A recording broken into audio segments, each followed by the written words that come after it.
כשנשאר אותו, כולי צמרמורות מעצמי, אז רציתי המקום לאנשים. מי זה? גולן, אין לי כוח. למה אתה כזה מגעיל אליו?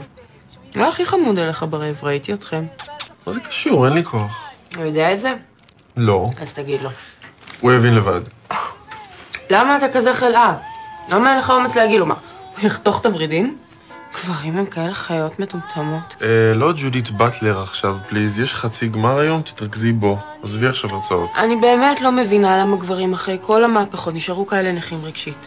וזה כולל אתכם הומואים שאתם נהייתם הכי גרועים. צלצל עכשיו, תקבע איתו ותסביר לו, הבנת? עכשיו. טוב.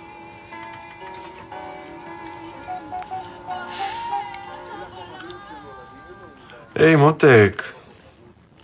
סתם, מתכוננים לחצי גמר של כוכב נולד. לא משנה, תגיד, בא לך קפה? לא, לא באורנה ואלה, בוא לביאליק. 8? טוב, ביי.